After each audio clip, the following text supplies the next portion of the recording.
हर सोमवार की तरह ਵੀਰ ਹਰਜੀਤ ਸਿੰਘ ਜੀ ਗੁਰਮਤਿ ਫਿਲਾਸਫੀ ਦੇ ਵਿਸ਼ੇ ਸਾਡੇ ਨਾਲ ਸਾਂਝੇ ਕਰਦੇ ਹਨ। ਪਿਛਲੇ 4-5 ਹਫ਼ਤਿਆਂ ਤੋਂ 5 ਵਿਕਾਰਾਂ ਦੇ ਨਾਲ ਸੰਬੰਧਿਤ ਵਿਚਾਰਾਂ ਚੱਲ ਰਹੀਆਂ ਹਨ। ਤੋਂ ਆਖਰੀ ਵਿਸ਼ਾ ਹੰਕਾਰ ਦਾ ਉਸ ਦੀ ਵਿਚਾਰ ਅੱਜ ਸਾਡੇ ਨਾਲ ਸਾਂਝੀ ਕਰਨਗੇ। ਸੋ ਉਹਨਾਂ ਨੂੰ ਬੇਨਤੀ ਹੈ ਕਿ ਅੱਜ ਦੀ ਵਿਚਾਰ ਆਰੰਭ ਕਰਨ ਜੀ।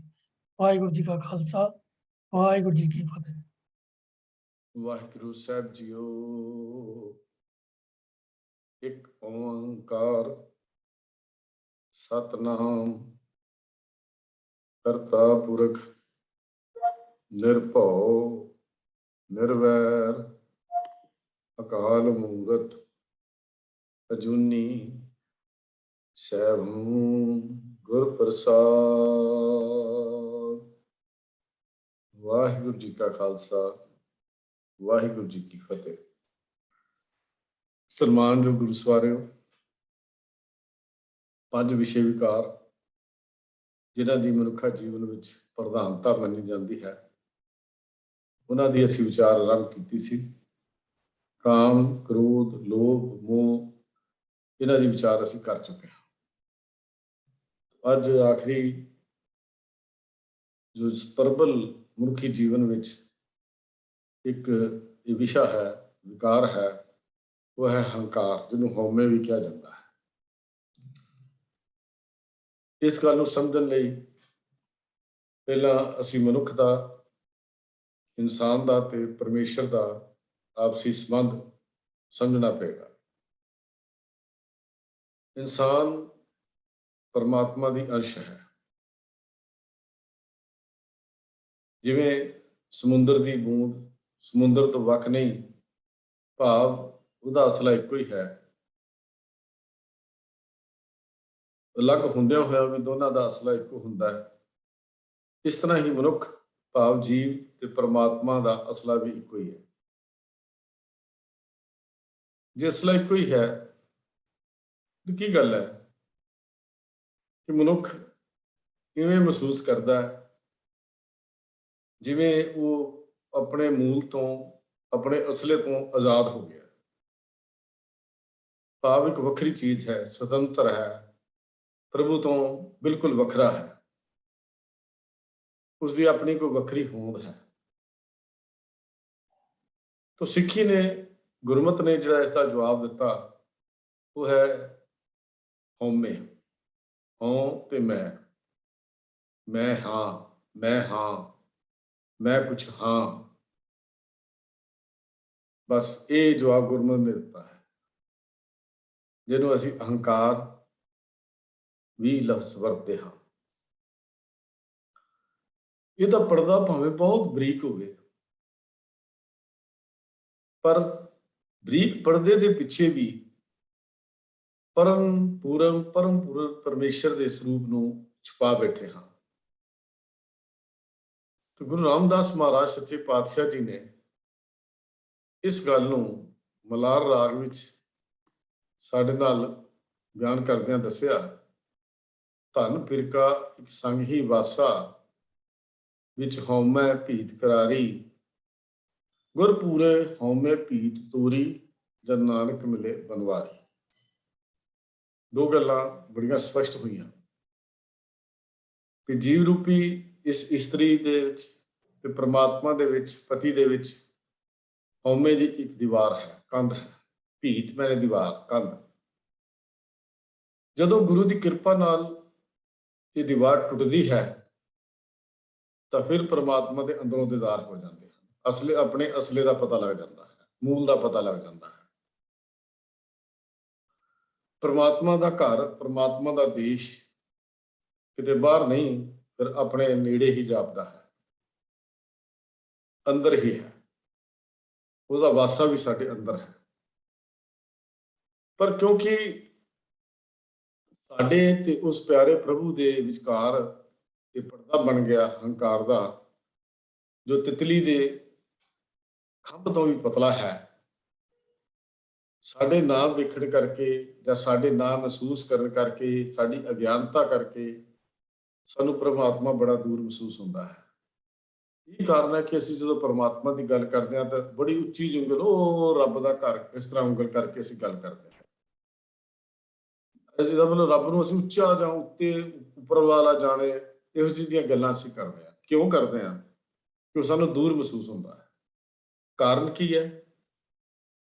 ਉਹ ਪਰਦਾ ਜਿਹੜਾ ਸਾਡੇ ਅੰਦਰ ਬਣ ਗਿਆ ਹੈ, ਜਿਹਦੇ ਨਾਲ ਅਸੀਂ ਉਹਨੂੰ ਦੇਖ ਨਹੀਂ ਸਕੇ। ਸੋਰਠ ਰਾਗ ਵਿੱਚ ਗੁਰੂ ਅਰਜਨ ਦੇਵ ਮਹਾਰਾਜ ਨੇ ਇਸ ਗੱਲ ਨੂੰ ਬਿਆਨ ਕੀਤਾ ਤੇ ਕਹਿੰਦੇ ਨੇ, ਔਹੋਂ ਭੀਤ ਭਿਓ ਹੈ ਵਿੱਚੋ, ਸੁਣਤ ਦੇਸ਼ ਨਿਕਟਾਇਓ। ਸੁਣਿਆ ਸੀ ਉਹ ਤਾਂ ਨੇੜੇ ਹੈ, ਪਰ ਹਉਮੈ ਦੀ ਭੀਤ ਅੰਦਰ ਬਣ ਗਈ, ਪਰਦਾ ਬਣ ਗਿਆ, ਦੀਵਾਰ ਬਣ ਗਈ। ਭੰਬੀਰੀ ਕੇ ਪਾਤ ਪਰਦੋ, ਬਿਰ ਦੇਖੇ ਦੂਰ ਆਇਓ। ਭੰਬੀਰੀ ਜਿਵੇਂ ਅਸੀਂ ਤਿਤਲੀ ਕਹਿ ਲਈਏ, ਉਹਦਾ ਖੰਭ ਕਿੰਨਾ ਪਤਲਾ ਹੁੰਦਾ ਹੈ। ਇਸ ਤੋਂ ਪਤਲੀ ਵੀ ਜਿਹੜੀ ਕੰਧ ਹੈ, ਦੀਵਾਰ ਹੈ, ਉਸ ਖੰਭ ਤੋਂ ਪਤਲੀ ਵੀ, ਉਹ ਵੀ ਸਾਨੂੰ ਅੰਦਰ ਪਿਆਰੇ ਦਾ ਦੀਦਾਰ ਕਰਨ ਨਹੀਂ ਦਿੰਦੀ, ਉਸ ਪ੍ਰੀਤਮ ਨੂੰ ਦੇਖਣ ਨਹੀਂ ਦਿੰਦੀ। ਇੱਥੋਂ ਇੱਕ ਗੱਲ ਤਾਂ ਬੜੀ ਸਪਸ਼ਟ ਹੈ ਕਿ ਦੀਵਾਰ ਭਾਵੇਂ ਪਤਲੀ ਹੋਵੇ ਜਾਂ ਵੱਡੀ ਹੋਵੇ, ਪਰਦਾ ਪਰਦਾ ਹੀ ਹੁੰਦਾ ਹੈ। ਉਹਦੇ ਵਿੱਚੋਂ ਉਸ ਪਿਆਰੇ ਦਾ ਦੀਦਾਰ ਨਹੀਂ ਹੋ ਸਕਦਾ। ਕਈ ਵਾਰੀ ਸਾਨੂੰ ਮਹਿਸੂਸ ਵੀ ਨਹੀਂ ਹੁੰਦਾ, ਪਤਾ ਵੀ ਨਹੀਂ ਲੱਗਦਾ ਕਿ ਸਾਡੇ ਅੰਦਰ ਕੋਈ ਦੀਵਾਰ ਬਣੀ ਹੋਈ ਹੈ, ਅਸੀਂ ਮਹਿਸੂਸ ਵੀ ਨਹੀਂ ਕਰਦੇ। ਉਹਦਾ ਕਾਰਨ ਅਗਿਆਨਤਾ ਹੈ। ਤੋ ਇਨਸਾਨ ਦਾ ਆਪਣੀ ਹਸਤੀ ਨੂੰ ਪਰਮਾਤਮਾ ਤੋਂ ਵੱਖਰਾ ਮੰਨਣਾ, ਕਿ ਮੇਰੇ ਤੇ ਪਰਮਾਤਮਾ ਦੇ ਵਿੱਚ ਕੋਈ ਫਰਕ ਹੈ, ਕੋਈ ਅੰਤਰ ਹੈ, ਕੋਈ ਵਿੱਥ ਹੈ, ਇਸ ਵਿੱਥ ਦਾ ਨਾਮ ਹੀ ਹਉਮੈ ਹੈ। ਦੂਜੇ ਲਫ਼ਜ਼ਾਂ 'ਚ ਆਪਾਂ ਹਉਮੈ ਦੀ ਛੋਟੀ ਜਿਹੀ ਪਰਿਭਾਸ਼ਾ ਨੂੰ ਕਰ ਲਈਏ ਕਿ ਇਸ ਵਿੱਥ ਦਾ ਨਾਮ ਹੀ ਹਉਮੈ ਹੈ। ਜਦੋਂ ਬਾਲਕ ਦਾ ਜਨਮ ਹੁੰਦਾ ਹੈ, ਪਿਛਲੀ ਵਾਰੀ ਵੀ ਆਪਾਂ ਇਹ ਗੱਲ ਕੀਤੀ ਸੀ, ਉਦੋਂ ਪਰਮਾਤਮਾ ਨੂੰ ਆਪਣੇ ਨੇੜੇ ਮਹਿਸੂਸ ਕਰਦਾ ਹੈ। ਜਿਵੇਂ ਜਿਵੇਂ ਉਹਦੀ ਚੇਤਨਾ ਵੱਧਦੀ ਹੈ, ਉਹਦਾ ਵਖਰੇਵਾਂ, ਉਹਦਾ ਅਡਰਾਪਨ, ਉਹਦੀ ਦੂਰੀ ਬਣਨੀ ਸ਼ੁਰੂ ਹੋ ਜਾਂਦੀ ਹੈ। ਜਦੋਂ ਲਿਵ ਛੁਟਕੀ ਲੱਗੀ ਤ੍ਰਿਸ਼ਨਾ ਮਾਇਆ ਅੰਮ੍ਰਿਤ ਵਰਤਾਇਆ, ਇਹ ਰਾਜ ਜਦੋਂ ਮਾਇਆ ਦਾ ਹੋ ਜਾਂਦਾ ਹੈ, ਮਾਇਆ ਸੰਸਾਰ ਦਾ ਉਹ ਚੀਜ਼ ਜਿਹੜੀ ਸਾਨੂੰ ਉਹਦੇ ਤੋਂ ਦੂਰੀ ਬਣਾ ਦਿੰਦੀ ਹੈ। ਮਾਇਆ ਕਿਸੇ ਦੌਲਤ ਦਾ ਨਾਮ ਨਹੀਂ ਹੈ, ਇਕੱਲੀ ਦੌਲਤ ਮਾਇਆ ਨਹੀਂ ਹੈ। ਉਹ ਹਰ ਚੀਜ਼ ਜਿਹੜੀ ਸਾਨੂੰ ਪਰਮਾਤਮਾ ਤੋਂ ਦੂਰੀ ਬਣਾਉਂਦੀ ਹੈ, ਉਹ ਹਉਮੈ, ਉਹਨੂੰ ਮਾਇਆ ਵੀ ਕਿਹਾ ਗਿਆ। ਉਹ ਫਿਰ ਮਹਿਸੂਸ ਕਰਦਾ ਹੈ ਉਹ ਕੁਝ ਹੋਰ ਹੈ, ਮੈਂ ਕੁਝ ਹੋਰ ਹਾਂ, ਪਰਮਾਤਮਾ ਕੁਝ ਹੋਰ ਹੈ। ਇਹ ਉਹਦੇ ਅੰਦਰ ਇੱਕ ਵੱਖਰਾ ਪੰਜਾ ਭਾਵ ਆ ਜਾਂਦਾ, ਇਹ ਮੇਰਾ ਹੈ, ਇਹ ਉਹਦਾ ਹੈ। ਜਦੋਂ ਇਹ ਮੇਲ ਤੇੜ ਦਾ ਸਿਲਸਿਲਾ ਕਾਇਮ ਹੋ ਜਾਏ ਤਾਂ ਸਮਝ ਲੈਣਾ ਚਾਹੀਦਾ ਹੈ ਕਿ ਸਾਡੇ ਅੰਦਰ ਹਉਮੈ ਦਾ ਬੀਜ ਬੀਜਿਆ ਗਿਆ ਹੈ। ਇਹ ਸਮਝ ਲੈਣਾ ਚਾਹੀਦਾ ਹੈ। ਕਿਵੇਂ ਸਮਝਾਵੇ? ਜਦੋਂ ਮੇਲ ਤੇੜ ਦਾ ਸਿਲਸਿਲਾ ਸਾਡੇ ਅੰਦਰ ਹੋ ਗਿਆ। ਮੇਲ ਤੇੜ ਦਾ ਜਜ਼ਬਾ ਤ੍ਰਿਸ਼ਨਾ ਨੂੰ ਜਨਮ ਦਿੰਦਾ, ਤੇ ਤ੍ਰਿਸ਼ਨਾ ਦੀ ਅੱਗ ਵਿੱਚ ਲਪਟਿਆ ਹੋਇਆ, ਸੜਦਾ ਹੋਇਆ ਮਨੁੱਖ ਧਨ ਪਦਾਰਥਾਂ ਨੂੰ ਇਕੱਠੇ ਕਰਨ ਦੇ ਉਦਮ ਵਿੱਚ ਹੀ ਲੱਗਾ ਰਹਿੰਦਾ ਹੈ। ਇਹ ਤ੍ਰਿਸ਼ਨਾ ਹੈ। ਸੋ ਜੀਵ ਪਹਿਲਾਂ ਜਿਹੜਾ ਪਰਮਾਤਮਾ ਦੇ ਨਾਲ ਇੱਕਮਿਕ ਸੀ, ਹੁਣ ਹਉਮੈ ਦੀ ਪਕੜ ਕਰਕੇ ਤੜਫਦਾ ਹੈ, ਤਪਦਾ ਹੈ। ਜਿਉ ਤਪਤ ਹੈ ਬਾਰੋ ਬਾਰ, ਤਪ ਤਪ ਖਬੇ ਬਹੁਤ ਬੇਕਾਰ। ਅੱਗੇ ਪਾਤਸ਼ਾਹ ਕਹਿੰਦੇ, ਜੈ ਧਨ ਬਾਣੀ ਵਿਸਰ ਜਾਏ, ਜੋ ਪੱਕਾ ਰੋਗੀ ਬਿਲ ਆਏ। ਇੰਨਾ ਤੜਫਦਾ ਹੈ, ਇੰਨੀ ਪੀੜਾ ਹੈ, ਇੰਨੀ ਦਰਦ ਹੈ ਅੰਦਰ, ਸਹਿਜ ਨਹੀਂ, ਸੰਤੋਖ ਨਹੀਂ, ਸਬਰ ਨਹੀਂ, ਸ਼ਾਂਤੀ ਨਹੀਂ, ਅੰਦਰ ਪ੍ਰੇਮ ਨਹੀਂ, ਈਰਖਾ, ਵੈਰ ਵਿਰੋਧ, ਮੇਰਾ ਤੇਰਾ ਅੰਦਰ ਨੂੰ ਸਾੜ ਰਿਹਾ ਹੈ। ਕਿਉਂਕਿ ਹਉਮੈ ਦਾ ਸੁਭਾਅ ਹੀ ਇਹੋ ਹੈ, ਹਉਮੈ ਦੀ ਨਿਸ਼ਾਨੀ ਵੀ ਹੋਈ ਹੈ। ਹਉਮੈ ਅੰਦਰ ਖੜਕ ਹੈ, ਖੜਕੇ ਖੜਕ ਵਿਹਾਏ। ਹਉਮੈ ਵੱਡਾ ਰੋਗ ਹੈ, ਮਰ ਜੰਮੇ ਆਵੇ ਜਾਏ। ਇਹ ਸ਼ਲੋਕ ਹੈ ਗੁਰੂ ਅਮਰਦਾਸ ਮਹਾਰਾਜ ਦਾ, ਇਹਦਾ ਸੁਭਾਅ ਹੈ। ਤੇ ਗੁਰੂ ਰਾਮਦਾਸ ਮਹਾਰਾਜ ਨੇ ਉਸ ਕੰਡੇ ਦੀ ਪਰਿਭਾਸ਼ਾ ਜਿਹੜੀ ਅਸੀਂ ਸੋਹਿਲੇ ਦੀ ਬਾਣੀ 'ਚ ਰੋਜ਼ ਪੜ੍ਹਦੇ ਹਾਂ, ਸਾਖਤ ਹਰ ਰਸ ਸਾਧ ਨਾ ਜਾਣਿਆ, ਤੇਰੇ ਅੰਤਰ ਹਉਮੈ ਕੰਡਾ ਹੈ, ਜਿਉਂ ਜਿਉਂ ਚੱਲਣਾ ਚੁਭੈ ਦੁੱਖ ਪਾਵੇਂ, ਜਮਕਾਲ ਸਹੇ ਸਿਰ ਡੰਡਾ ਹੈ। ਤੇ ਮਨੁੱਖ ਕਈ ਵਾਰੀ ਇਸ ਪੀੜ ਤੋਂ ਬਚਣ ਲਈ ਪੈਰਾਂ ਵਿੱਚ ਮਖਮਲੀ ਦੀ ਜੁੱਤੀ ਪਾ ਲੈਂਦਾ, ਪੂਲੀ ਜੀ, ਨਰਮ ਜੀ, ਪਿੱਲੋ ਵਾਲੀ, ਵੀ ਸ਼ਾਇਦ ਹੁਣ ਕੰਡੇ ਦੀ ਪੀੜ ਨਹੀਂ ਹੋਏਗੀ। ਇਹ ਉਹਦੀ ਭੁੱਲ ਹੈ, ਸਾਡੀ ਭੁੱਲ ਹੈ,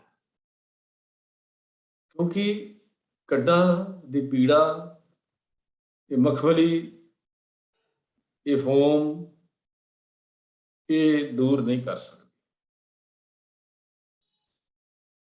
ਇਸ ਤਰ੍ਹਾਂ ਫਿਰ ਜਦੋਂ ਇਹ ਪੀੜਾ ਨਹੀਂ ਮੁੱਕਦੀ ਤੇ ਕਈ ਵਾਰੀ ਫਿਰ ਫੋਕਟ ਕਰਮ ਕਾਂਡਾਂ ਵਿੱਚ ਵੀ ਮਨੁੱਖ ਪੈ ਜਾਂਦਾ, ਭੁੱਖੇ ਰਹਿਣ ਲੱਗਣਾ, ਵਰਤ ਰੱਖਣੇ, ਤੀਰਥਾਂ ਤੇ ਇਸ਼ਨਾਨ ਕਰਨਾ, ਮੌਨ ਧਾਰਨ ਕਰਨੇ, ਪੁੱਠੇ ਲਟਕ ਜਾਣਾ, ਕਈ ਹੋਰ ਤਰ੍ਹਾਂ ਦੇ ਜੰਜਾਲ ਕਰਮ ਕਾਂਡਾਂ ਦੇ ਆਪਣੇ ਪੱਲੇ ਨਾਲ ਬੰਨ ਲੈਂਦਾ। ਕਿ ਸ਼ਾਇਦ ਮੈਂ ਸੋਮੇ ਦੀ ਪੀੜ ਤੋਂ ਇਸ ਤਰ੍ਹਾਂ ਬਚ ਜਾਵਾਂਗਾ। ਸਮਝ ਨਹੀਂ ਆਉਂਦੀ, ਅਸਲ ਵਿੱਚ ਰੋਗ ਦਾ ਕਾਰਨ ਹੀ ਨਹੀਂ ਪਤਾ। ਜਦ ਰੋਗ ਨਹੀਂ ਪਤਾ ਤੇ ਉਹਦਾ ਇਲਾਜ ਕਿੱਥੋਂ ਪਤਾ ਲੱਗੇਗਾ। ਡਾਕਟਰ ਨੇ ਪਹਿਲਾਂ ਡਾਇਗਨੋਸ ਕਰਨਾ ਰੋਗ ਨੂੰ, ਜੇ ਰੋਗ ਡਾਇਗਨੋਸ ਨਹੀਂ ਹੋਇਆ ਤਾਂ ਫਿਰ ਉਹਦਾ ਦਾਰੂ ਨਹੀਂ ਹੋ ਸਕਦਾ। ਰੋਗ ਕੋਈ ਹੋਰ ਹੋਵੇ ਤੇ ਦਾਰੂ ਕੋਈ ਹੋਰ ਦੇ ਦੇਈਏ ਤੇ ਉਹਦੇ ਨਾਲ ਲਾਭ ਹੋਣ ਦੀ ਥਾਂ ਤੇ ਨੁਕਸਾਨ ਹੀ ਹੁੰਦਾ ਹੈ।